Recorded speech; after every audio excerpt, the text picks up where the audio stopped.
ರಾಜ್ಯದ ಉಪಮುಖ್ಯಮಂತ್ರಿಗಳು,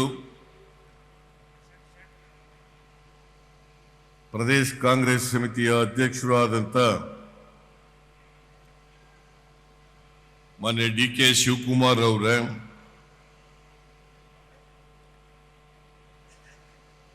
ಶಿವಮೊಗ್ಗ ಜಿಲ್ಲೆಯ ಉಸ್ತುವಾರಿ ಸಚಿವರು, ಪ್ರಾಥಮಿಕ ಮತ್ತು ಪ್ರೌಢಶಿಕ್ಷಣ ಸಚಿವರು ಆದಂತ ಶ್ರೀ ಮಧು ಬಂಗಾರಪ್ಪ ಅವರೇ,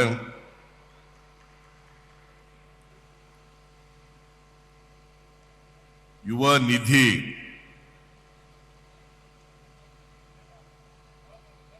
ಕಾರ್ಯಕ್ರಮ ಇವತ್ತು ಕೌಶಲ್ಯ ಅಭಿವೃದ್ಧಿ ಇಲಾಖೆಯಿಂದ ನಡೀತಾ ಇದೆ. ಅದರ ಉಸ್ತುವಾರಿಯನ್ನ ಮಾಡ್ತಾ ಇರ್ತಕ್ಕಂಥ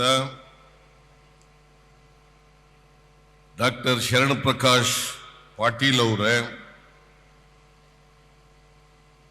ಹಿರಿಯ ಸಚಿವರಾದಂಥ ಕೆ.ಜೆ. ಜಾರ್ಜ್ ಅವರೇ,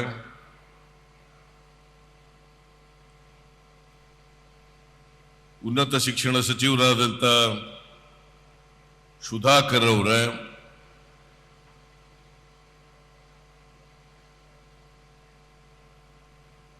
ಯುವಜನ ಮತ್ತು ಕ್ರೀಡೆ ಹಾಗೂ ಪರಿಶಿಷ್ಟ ವರ್ಗಗಳ ಸಚಿವರಾದಂಥ ನಾಗೇಂದ್ರ ಅವರೇ, ಮೀನುಗಾರಿಕೆ ಮತ್ತು ಬಂದರು ಸಚಿವರಾದಂಥ ಶ್ರೀ ಮಂಕಾಳು ವೈದ್ಯ ಅವರೇ,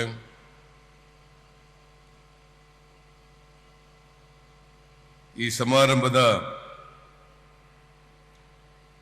ಅಧ್ಯಕ್ಷತೆ ವಹಿಸಿರ್ತಕ್ಕಂಥ ಶ್ರೀ ಚನ್ನಬಸಪ್ಪ ಅವರೇ, ಶಿವಮೊಗ್ಗ ಲೋಕಸಭಾ ಸದಸ್ಯರಾದಂಥ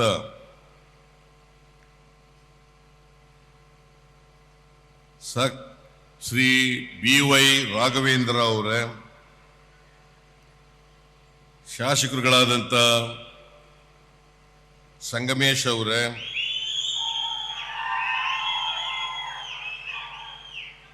ಬೇಳೂರು ಗೋಪಾಲಕೃಷ್ಣ ಅವರೇ, ಭೀಮಣ್ಣ ನಾಯ್ಕ್ ಅವರೇ, ಶ್ರೀ ತಮ್ಮಯ್ಯ ಅವರೇ, ರಾಜೇಗೌಡ ಅವರೇ, ಶಾಂತನಗೌಡ ಅವರೇ, ಶ್ರೀಮತಿ ಶಾರದಾ ಪೂರ್ಲಾ ನಾಯಕ್ ಅವರೇ, ತರೀಕೆರೆ ಶ್ರೀನಿವಾಸ್ ಅವರೇ, ಮುಖ್ಯಮಂತ್ರಿಗಳ ರಾಜಕೀಯ ಕಾರ್ಯದರ್ಶಿಗಳಾದಂಥ ಗೋವಿಂದರಾಜು ಅವರೇ, ಮೇಲ್ಮನೆಯ ಸದಸ್ಯರಾದಂಥ ಶ್ರೀ ಅರುಣ್ ಕುಮಾರ್ ಅವರೇ, ವೇದಿಕೆ ಮೇಲಿರ್ತಕ್ಕಂಥ ಎಲ್ಲ ಆಹ್ವಾನಿತ ಗಣ್ಯರೇ,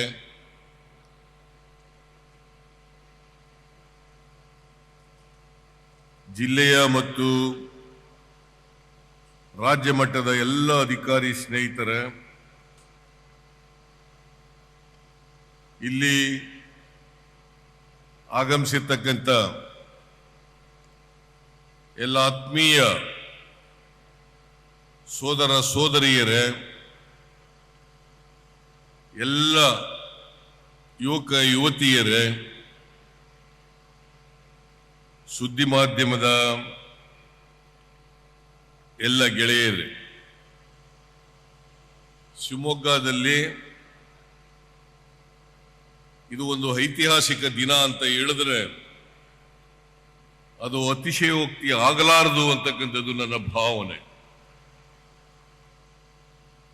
ಸುಮಾರು 1 ಲಕ್ಷಕ್ಕೂ ಹೆಚ್ಚು ಜನ ಇಲ್ಲಿ ಸೇರಿ ಯುವ ನಿಧಿ ಗ್ಯಾರಂಟಿ ಕಾರ್ಯಕ್ರಮಕ್ಕೆ ನಿಮ್ಮೆಲ್ಲರ ಎದುರುಗಡೆ ಚಾಲನೆಯನ್ನು ಕೊಡ್ತಾ ಇದ್ದೀವಿ.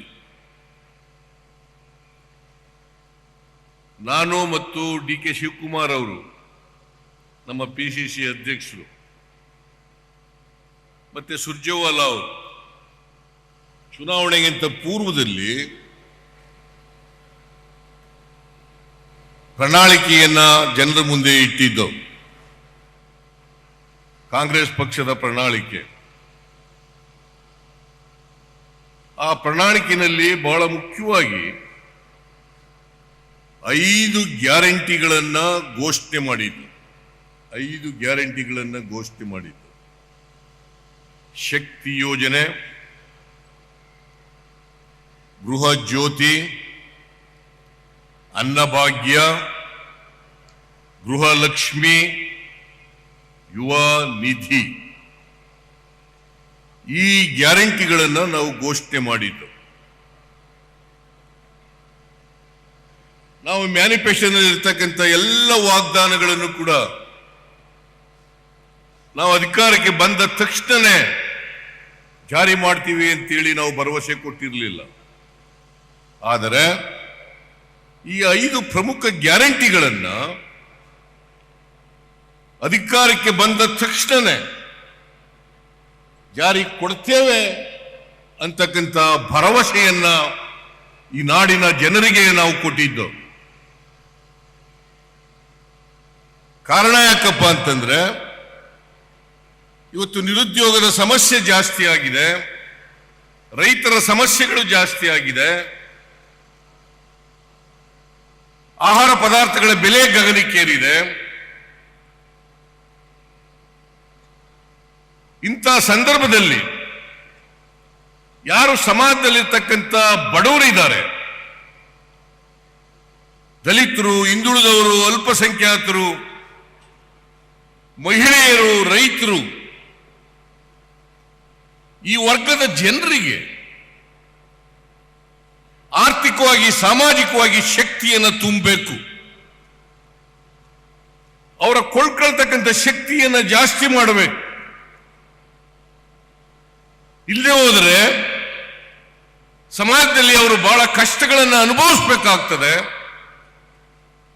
ಇಂತಹ ಬೆಲೆ ಏರಿಕೆ ಆಗಿರ್ತಕ್ಕಂಥ ಸಂದರ್ಭದಲ್ಲಿ ಅವರ ಜೀವನ ಸಾಗಿಸ್ತಕ್ಕಂಥದ್ದು ಕೂಡ ಕಷ್ಟ ಆಗ್ತದೆ. ಅದಕ್ಕೋಸ್ಕರ ಕೊಂಡ್ಕಳಿಸಕ್ಕಂಥ ಶಕ್ತಿಯನ್ನ ಹೆಚ್ಚು ಮಾಡಬೇಕು.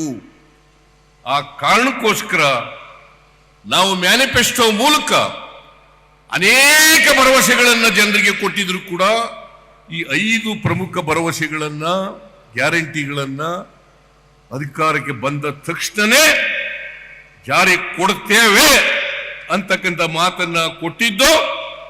ಇವತ್ತು ಕೊಟ್ಟ ಮಾತಿನಂತೆ ನಡ್ಕೊಂಡಿದ್ದೇವೆ ಅಂತ ಹೆಮ್ಮೆಯಿಂದ ಹೇಳಲಿಕ್ಕೆ ಬಯಸ್ತಾ ಇದ್ದೇನೆ. ಕೊಟ್ಟ ಮಾತಿನಂತೆ ನಡ್ಕೊಂಡಿದ್ದೇವೆ. ಬಹಳ ಜನ ಯುವ ನಿಧಿ ಕಾರ್ಯಕ್ರಮ ಯಾಕೆ ಪ್ರಾರಂಭ ಮಾಡಿಲ್ಲ ಅಂತಕ್ಕಂಥ ಪ್ರಶ್ನೆಯನ್ನ ಕೇಳ್ತಾ ಇದ್ರು. ನಾವು ಭರವಸೆಯನ್ನು ಕೊಡುವಾಗಲೇ ಏನಂತ ಹೇಳಿದ್ದು ಅಂತಂದ್ರೆ, 2022-23 ಸಾಲಿನಲ್ಲಿ ಪಾಸ್ ಮಾಡಿದಂತ ಗ್ರಾಜ್ಯುಯೇಟ್ಸ್ಗಳು ಮತ್ತೆ ಡಿಪ್ಲೊಮಾ ಹೋಲ್ಡರ್ಸ್ ಅವರು 180 ದಿನ ತುಂಬಿದ ಮೇಲೆ ಅವರಿಗೆ 2 ವರ್ಷಗಳ ಅವಧಿಗೆ ಡಿಗ್ರಿ ಹೋಲ್ಡರ್ಸ್ಗೆ ನಿರುದ್ಯೋಗಿ 6 ತಿಂಗಳಲ್ಲಿ ಕೆಲಸ ಸಿಕ್ಕದೆ ಹೋದ್ರೆ ಅಂಥವರಿಗೆ, ನಿರುದ್ಯೋಗಿ ಪದವೀಧರರಿಗೆ, ನಿರುದ್ಯೋಗಿ ಡಿಪ್ಲೊಮಾ ಹೋಲ್ಡರ್ಸ್ಗೆ 3,000 ರೂಪಾಯಿ, ನಿರುದ್ಯೋಗಿ ಪದವೀಧರರಿಗೆ, ಡಿಪ್ಲೊಮಾ ಹೋಲ್ಡರ್ಸ್ಗೆ 1,500 ರೂಪಾಯಿ. ಇದು ತಿಂಗಳಿಗೆ. ಇದನ್ನ ನಾವು ಈ ನಿರುದ್ಯೋಗಿ ಭತ್ಯವನ್ನ ಕೊಡ್ತೇವೆ ಅಂತಕ್ಕಂಥ ಭರವಸೆಯನ್ನ ಕೊಟ್ಟಿದ್ದು. ನಾವು ಅಧಿಕಾರಕ್ಕೆ ಬಂದ ತಕ್ಷಣ ಮೇ 20ನೇ ತಾರೀಕು ಅಧಿಕಾರಕ್ಕೆ ಬಂದದ್ದು ನಾವು.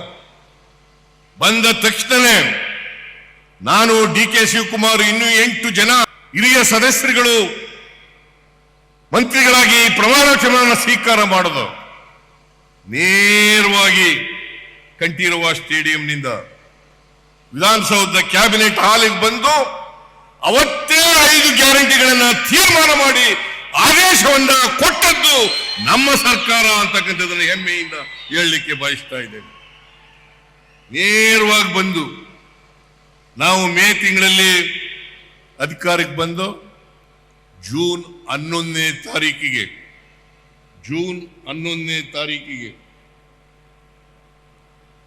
ವಿಧಾನಸೌಧದ ಮುಂಭಾಗದಲ್ಲಿ ಶಕ್ತಿ ಯೋಜನೆಗೆ ಚಾಲನೆಯನ್ನು ಕೊಟ್ಟು ಜೂನ್ 11ರಿಂದ ಇವತ್ತಿನವರೆಗೆ 130 ಕೋಟಿ 28 ಲಕ್ಷ ಮಹಿಳೆಯರು ಉಚಿತವಾಗಿ ಸರ್ಕಾರಿ ಬಸ್ಗಳಲ್ಲಿ ಪ್ರಯಾಣ ಮಾಡಿದ್ದಾರೆ. ಉಚಿತವಾಗಿ ಸರ್ಕಾರಿ ಬಸ್ಗಳಲ್ಲಿ ಪ್ರಯಾಣ ಮಾಡಿದ್ದಾರೆ. ಹಿಂದೆ ಯಾವ ಕಾಲದಲ್ಲೂ ಕೂಡ ಮಾಡಿರಲಿಲ್ಲ. ಮಾಡಿತ್ತಾ? ಯಾವ ಕಾಲದಲ್ಲೂ ಕೂಡ ಮಾಡಿರಲಿಲ್ಲ. 1,30,00,000 ಅಲ್ಲ, 130 ಕೋಟಿ 28 ಲಕ್ಷ ಮೊನ್ನೆಯವರಿಗೆ ಉಚಿತವಾಗಿ ಪ್ರಯಾಣ ಮಾಡಿದ್ದಾರೆ. ಯಾವ ಕಾಲದಲ್ಲೂ ಕೂಡ ಹೆಣ್ಣುಮಕ್ಕಳು ಸಮಾಜದಲ್ಲಿ 100ಕ್ಕೆ 50% ಇದ್ದಾರೆ. ಈ 50% ಜನ ಕೆಲಸಕ್ಕೆ ಹೋಗ್ಬೇಕು, ಆಫೀಸ್ಗಳಿಗೆ ಹೋಗ್ಬೇಕು, ಶಾಲೆಗಳಿಗೆ ಹೋಗ್ಬೇಕು, ಬೇರೆ ದೇವಸ್ಥಾನಗಳಿಗೆ ಹೋಗ್ಬೇಕು, ಪ್ರವಾಸೋದ್ಯಮ ಸ್ಥಳಗಳಿಗೆ ಹೋಗ್ಬೇಕು. ಅವ್ರಿಗೋಸ್ಕರ ಪುಕ್ಕಟಿಯಾಗಿ ಬಸ್ನಲ್ಲಿ ಟ್ರಾವೆಲ್ ಮಾಡಲಿಕ್ಕೆ ಅವಕಾಶ ಕಲ್ಪಿಸಿಕೊಟ್ಟದ್ದು ಅದು ಮೊದಲನೇ ಗ್ಯಾರಂಟಿ ಜೂನ್ 11ರಂದು. ಇವತ್ತು ಕಂಟಿನ್ಯೂಸ್ ನಡೀತಾ ಇದೆ. ಅದಾದ ಮೇಲೆ ಗೃಹ ಜ್ಯೋತಿ ಕಾರ್ಯಕ್ರಮ ಗುಲ್ಬರ್ಗದಲ್ಲಿ ಅದನ್ನು ಜಾರಿ ಕೊಟ್ಟು, ಗುಲ್ಬರ್ಗ ಜಿಲ್ಲೆನಲ್ಲಿ ಇವತ್ತು ಇಲ್ಲೇ KJ ಜಾರ್ಜ್ ಅವರು ಇದ್ದಾರೆ, ಅಲ್ಲಿ ಜಾರಿ ಕೊಟ್ಟು ಇವತ್ತಿನವರೆಗೆ 1,65,00,000 ಲಕ್ಷ ಕುಟುಂಬಗಳಿಗೆ ಫ್ರೀಯಾಗಿ 200 ಯೂನಿಟ್ ವರೆಗೆ ಫ್ರೀಯಾಗಿ ಅವರು ಯಾರು ಕೂಡ ಬಿಲ್ ಕಟ್ಟಬೇಕಾಗಿಲ್ಲ. ಅವ್ರು ಯಾರು ಕೂಡ ಬಿಲ್ ಕಟ್ಟಬೇಕಾಗಿಲ್ಲ. 1,65,00,000 ಕುಟುಂಬಗಳು, 1,65,00,000 ಕುಟುಂಬಗಳು ಕಟ್ಟಬೇಕಾಗಿಲ್ಲ. ಆಮೇಲೆ ಅನ್ನಭಾಗ್ಯ ಕಾರ್ಯಕ್ರಮ, ಅದರಲ್ಲೂ ಗೊಂದಲ ನಿರ್ಮಾಣ ಮಾಡಲಿಕ್ಕೆ ಪ್ರಾರಂಭ ಮಾಡಿದ್ರು. 10 kg ಕೊಡ್ತೀವಿ ಅಂತ ಹೇಳಿದ್ರು, ಕೊಡ್ಲಿಲ್ಲ.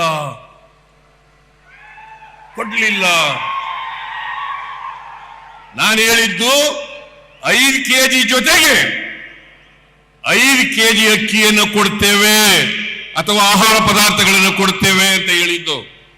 ಅಕ್ಕಿ ಸಿಕ್ಲಿಲ್ಲ, ಮಾರುಕಟ್ಟೆನಲ್ಲೂ ಸಿಕ್ಲಿಲ್ಲ, ಕೇಂದ್ರ ಸರ್ಕಾರನೂ ಕೊಡ್ಲಿಲ್ಲ. ಆಗ ನಾವು ಕ್ಯಾಬಿನೆಟ್ ನಲ್ಲಿ ತೀರ್ಮಾನ ಮಾಡಿ ಯಾರ್ಯಾರಿಗೆ BPL ಕಾರ್ಡ್ ಹೋಲ್ಡರ್ಸ್ ಇದ್ದಾರೆ ಅವರೆಲ್ಲರಿಗೂ ಕೂಡ 5 kg ಅಕ್ಕಿ ಬದಲಾಗಿ 170 ರೂಪಾಯಿ ಪ್ರತಿಯೊಬ್ಬರಿಗೆ 170 ರೂಪಾಯಿ ಕೊಡ್ತಾ ಇದ್ದೇವೆ. ಇದು ಜಾರಿನಲ್ಲಿದೆ. ಇವತ್ತು ಕೊಡ್ತೀವಿ, ನಾಳೆನೂ ಕೊಡ್ತೀವಿ, ನಾಳಿದ್ದು ಕೊಡ್ತೀವಿ, ಮುಂದೆನೂ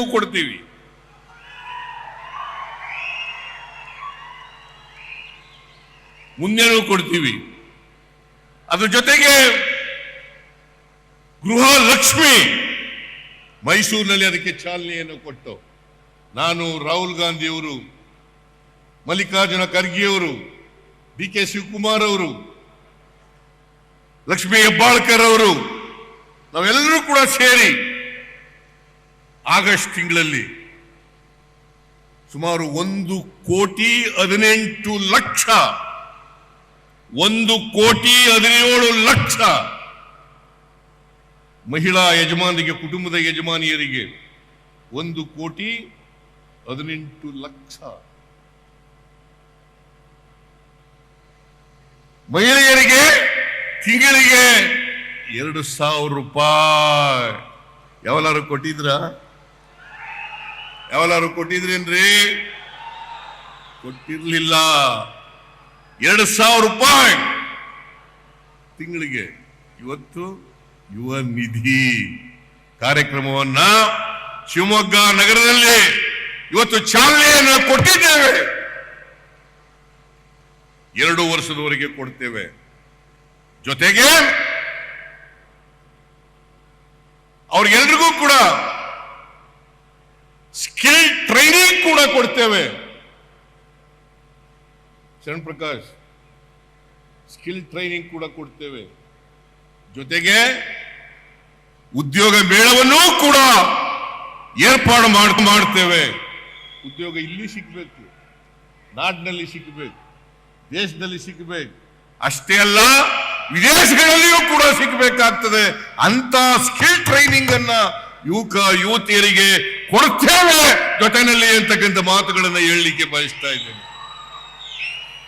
ನಮ್ಮಲ್ಲಿ ನಾನು ಮುಖ್ಯಮಂತ್ರಿ ಆಗಿರುವಾಗ ಹಿಂದೆ ಸ್ಕಿಲ್ ಡೆವಲಪ್ಮೆಂಟ್ ಇಲಾಖೆಯನ್ನು ಪ್ರಾರಂಭ ಮಾಡಿದೆ. Skill development department. ನೀವೇ ಇದ್ದೀರಲ್ಲಮ್ಮ? ಸಂಜೀವ್ ಕುಮಾರ್, ನೀವೇನಾಗಿರೋದು? ಸೆಕ್ರೆಟರಿನ? ಪ್ಲಾನಿಂಗ್ ನಲ್ಲಿ ಇದ್ದೀರಾ? ಪ್ರಾರಂಭ ಮಾಡಿದೆ. ಅದರ ಮೂಲಕ ಒಂದು ಶಿಕ್ಷಣ ಡಿಪಾರ್ಟ್ಮೆಂಟ್ನವರು ಮತ್ತೆ ಸ್ಕಿಲ್ ಡೆವಲಪ್ಮೆಂಟ್ನವರು ಪರಿಣಿತರಿರ್ತಕ್ಕಂಥ ಒಂದು ಸಮಿತಿಯನ್ನ ರಚನೆ ಮಾಡುತ್ತೇವೆ. ಅವರು ಎಷ್ಟು ದಿನ ಕೊಡಬೇಕು, ಎಷ್ಟು ತಿಂಗಳು ಕೊಡಬೇಕು, ಯಾವ ರೀತಿ ಟ್ರೈನಿಂಗ್ ಕೊಡಬೇಕು ಅಂತಕ್ಕಂಥದ್ದನ್ನು ಅವರು ತೀರ್ಮಾನ ಮಾಡ್ತಾರೆ. ಯಾಕಂತಂದ್ರೆ ಮಾರುಕಟ್ಟೆಯಲ್ಲಿ ಎಂತ ಉದ್ಯೋಗಗಳಿಗೆ ಬೇಡಿಕೆ ಇದೆ ಅಂತ ಉದ್ಯೋಗಗಳಿಗೆ ಬೇಕಾದಂತ ಟ್ರೈನಿಂಗ್ ಅನ್ನ ಕೊಡುತ್ತೇವೆ. ಆಗ್ಬೋದಾ? ಆ ಟ್ರೈನಿಂಗ್ ಅನ್ನು ಕೂಡ ಕೊಡ್ತೇವೆ. ಉದ್ದೇಶ ನಿರುದ್ಯೋಗದ ಸಮಸ್ಯೆಯನ್ನು ಬಗೆಹರಿಸಬೇಕು. ಯುವಕ ಯುವತಿಯರಿಗೆ ಆತ್ಮಶಕ್ತಿಯನ್ನು ಹೆಚ್ಚು ಮಾಡಬೇಕು. ಸಾಮಾಜಿಕವಾಗಿ ಆರ್ಥಿಕವಾಗಿ ಯುವಕರು ಭ್ರಮನಿರಸನ ಆಗಬಾರದು. ಅಂತವರಿಗೆ ಶಕ್ತಿ ತುಂಬತಕ್ಕಂಥ ಕೆಲಸವನ್ನ ಮಾಡುತ್ತೇವೆ. ಯಾಕಂತಂದ್ರೆ ಇವತ್ತೇ ಯಾಕೆ ಆಯ್ಕೆ ಮಾಡಿದ್ದೀವಿ ಅಂತಂದ್ರೆ, ಇವತ್ತು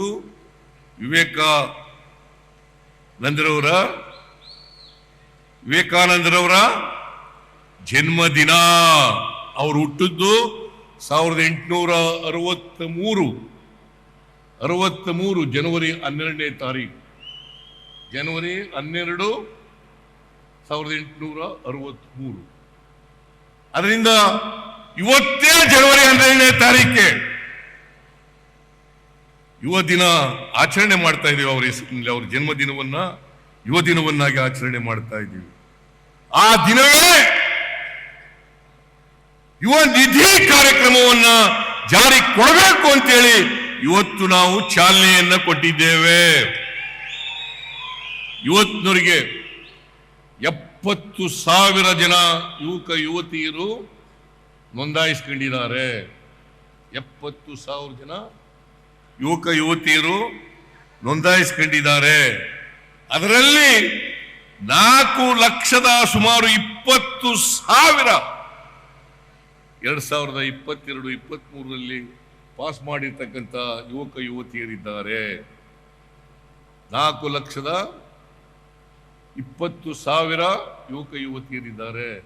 ಅದರಲ್ಲಿ 3,96,000 ಗ್ರಾಜ್ಯುಯೇಟ್ಸ್ಗಳು. ಉಳಿದವರು ಸುಮಾರು 18,000 ಅಂತ ಅನಿಸುತ್ತೆ. ಅಷ್ಟೇನಮ್ಮ? 18,000 ಡಿಪ್ಲೊಮಾ ಹೋಲ್ಡರ್ಸು. ಅವರೆಲ್ಲರಿಗೂ ಕೂಡ ಯಾರ್ಯಾರು ನೋಂದಾಯಿಸ್ಕೊಳ್ತಾರೆ ಅವರೆಲ್ಲರಿಗೂ ಕೂಡ ಸರ್ಕಾರ ಯುವ ನಿಧಿಯನ್ನು ಕೊಡುತ್ತದೆ. ಅವರಿಗೆ ಮಾಸಾಸನವನ್ನು ತಿಂಗಳಿಗೆ ನಿರುದ್ಯೋಗಿ ಪದವೀಧರರಿಗೆ 3,000, ಡಿಪ್ಲೊಮಾ ಹೋಲ್ಡರ್ಸ್ಗೆ 1,500 2 ವರ್ಷದ ಅವಧಿಗೆ ಕೊಡ್ತೇವೆ. ಒಂದು ವೇಳೆ ಅವರು 2 ವರ್ಷದೊಳಗಡೆ ಉದ್ಯೋಗ ಸಿಕ್ಕಿದ್ರೆ, ಸರ್ಕಾರಿ ಸೇವೆ ಇರ್ಬೋದು, ಖಾಸಗಿ ಸೇವೆ ಇರ್ಬೋದು, ಸ್ವಯಂ ಉದ್ಯೋಗ ಮಾಡ್ಕೊಳ್ತಕ್ಕಂಥದ್ದು ಇರ್ಬೋದು, ಇದಾದ್ರೆ ಈ ಯುವ ನಿಧಿ ಭತ್ಯವನ್ನ ನಿಲ್ಲಿಸ್ತೇವೆ. ಯಾಕಂದ್ರೆ ಸ್ಪಷ್ಟವಾಗಿರ್ಬೇಕು, ಯುವಕರಿಗೆ ಯುವತಿಯರಿಗೆ ಸ್ಪಷ್ಟ ಮಾಹಿತಿ ಹೋಗ್ಬೇಕು ಅನ್ನೋ ಕಾರಣಕ್ಕೋಸ್ಕರ ಐ ಆಮ್ ಕ್ಲಾರಿಫೈಯಿಂಗ್. ಸ್ಪಷ್ಟವಾಗಿ ಹೋಗ್ಬೇಕು, ಇದು ಎಲ್ಲ ಯುವಕ ಯುವತಿಯರಿಗೆ ಗೊತ್ತಾಗಬೇಕು. ನಾನು ಯುವಕ ಯುವತಿಯರಲ್ಲಿ ಮನವಿ ಮಾಡ್ತೇನೆ, ದಯಮಾಡಿ ಆದಷ್ಟು ಜಾಗ್ರತೆ ನೋಂದಾಯಿಸ್ಕೊಳ್ಳಿ, ಇದರ ಉಪಯೋಗವನ್ನು ಪಡ್ಕೊಳ್ಳಿ, ಮತ್ತೆ ನಿಮ್ಮ ನಿರುದ್ಯೋಗದ ಸಮಸ್ಯೆಯನ್ನ ಬಗೆಹರಿಸ್ಕೊಳ್ಳಿ.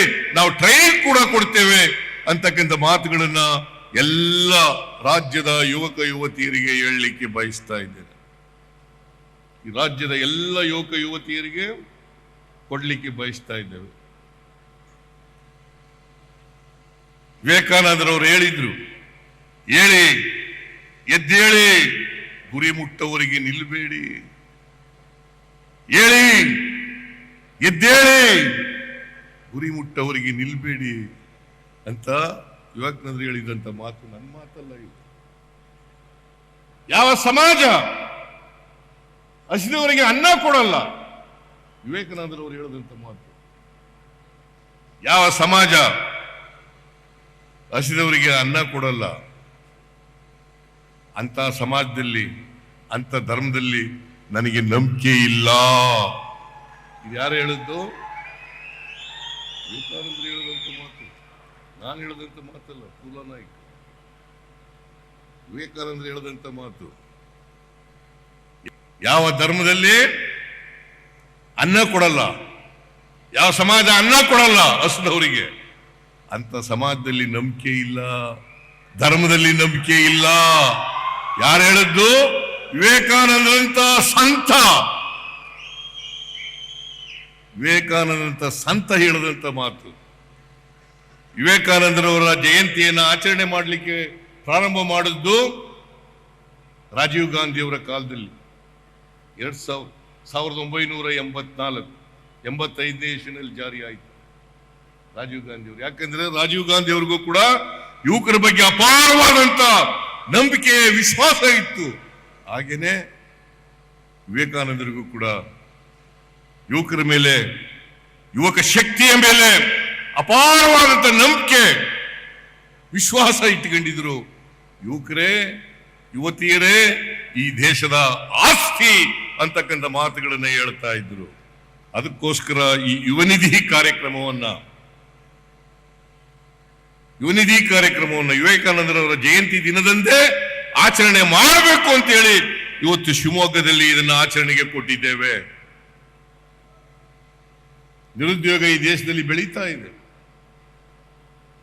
2014-15ರಲ್ಲಿ 5.5% ಇತ್ತು ನಿರುದ್ಯೋಗದ, 5.5%. ಇವತ್ತು ಎಷ್ಟಿದೆ ಗೊತ್ತಾ ನಿರುದ್ಯೋಗ?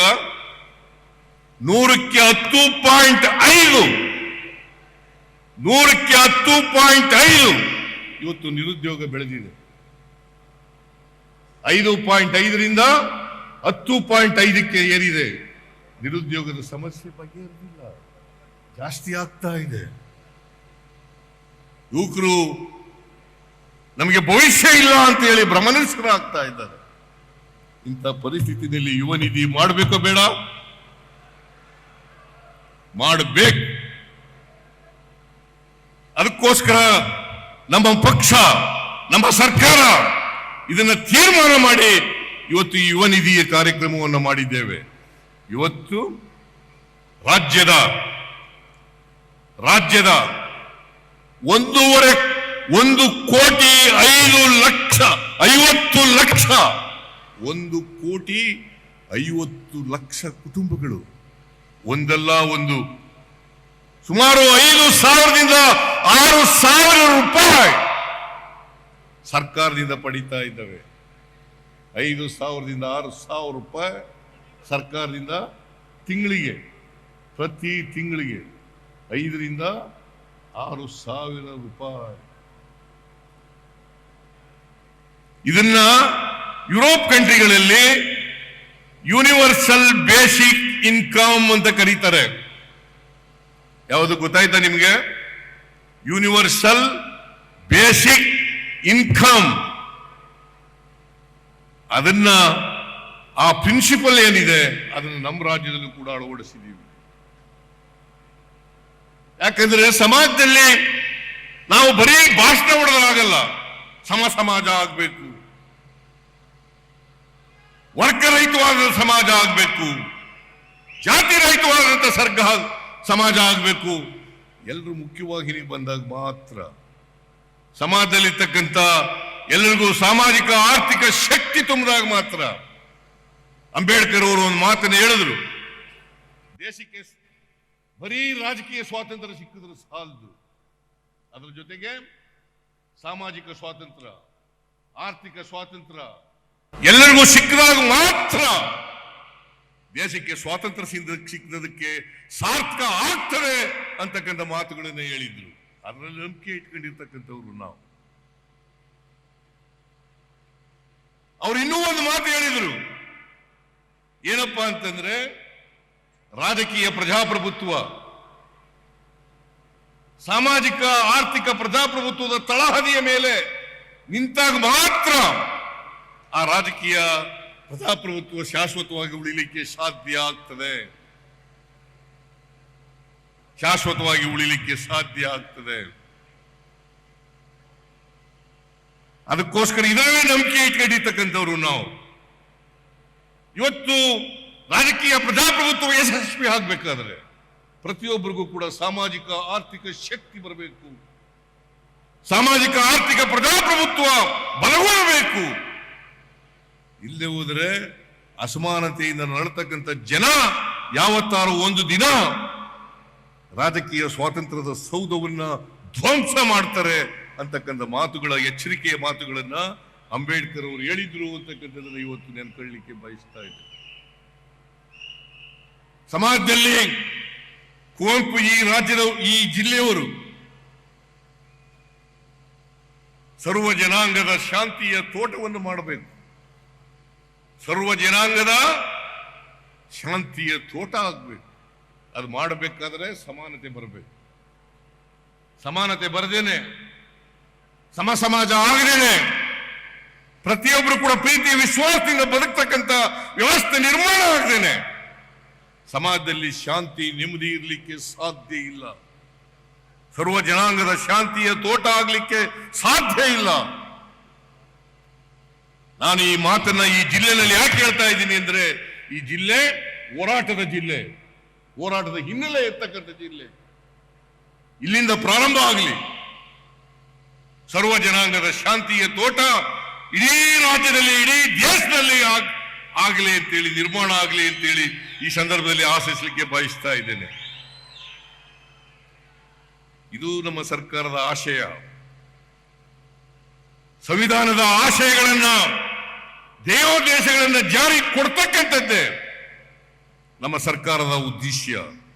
ಇದನ್ನು ನಾವು ಮಾಡ್ತಕ್ಕಂಥ ಪ್ರಾಮಾಣಿಕ ಪ್ರಯತ್ನವನ್ನು ಮಾಡ್ತೇವೆ ಅಂತಕ್ಕಂಥ ಮಾತುಗಳನ್ನ ಈ ಸಂದರ್ಭದಲ್ಲಿ ಹೇಳಲಿಕ್ಕೆ ಬಯಸ್ತಾ ಇದ್ದೇನೆ. ಇವತ್ತು ನಾನು ಹೆಚ್ಚು ಬೇರೆ ಮಾತುಗಳನ್ನು ಆಡಲಿಕ್ಕೆ ಹೋಗೋದಿಲ್ಲ. ಈ ಸಂದರ್ಭದಲ್ಲಿ ನಮ್ಮ ಇದನ್ನ ಹೇಳಿ ಅಂತ ಹೇಳಿದ್ರು ನಮ್ಮ ಭದ್ರಾವತಿ ಶಾಸಕರು. ಬೇಡ ಅದು ಬೇಡ, ಈಗ ಹೇಳೋದು ಬೇಡ, ಇನ್ನೊಂದು ಸಾರಿ ಹೇಳೋಣ. ನಾವು ನೀ ಏನ್ ಹೇಳ್ತೀಯ ನಿಮ್ ಪರವಾಗಿರ್ತೀವಿ ನಾವು.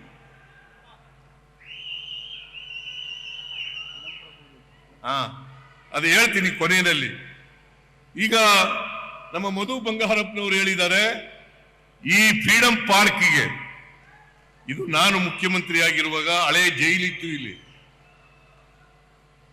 ಹಳೆ ಜೈಲಿತ್ತು ಅಲ್ಲ. ಇದನ್ನ ಫ್ರೀಡಂ ಪಾರ್ಕ್ ಆಗಿ ಹಳೆ ಜೈಲನ್ನ ಶಿಫ್ಟ್ ಮಾಡಿ ಇದನ್ನ ಫ್ರೀಡಂ ಪಾರ್ಕ್ ಮಾಡಿದವರು ನಾನು ಮುಖ್ಯಮಂತ್ರಿ ಆಗಿದ್ದಾಗ ಅಂತ.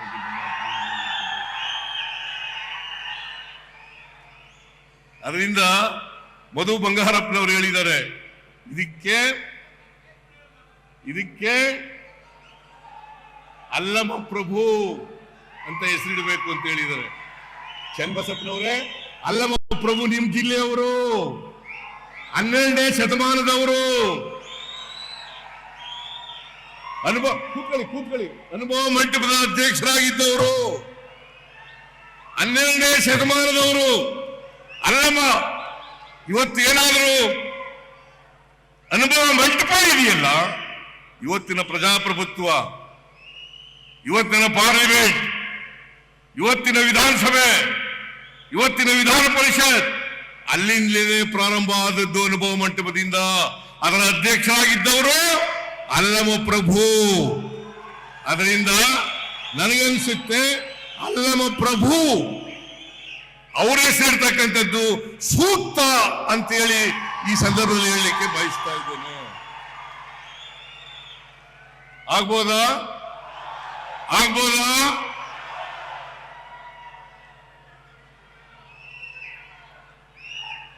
ಅದರಿಂದ ಮಧು ಬಂಗಾರಪ್ಪನವರು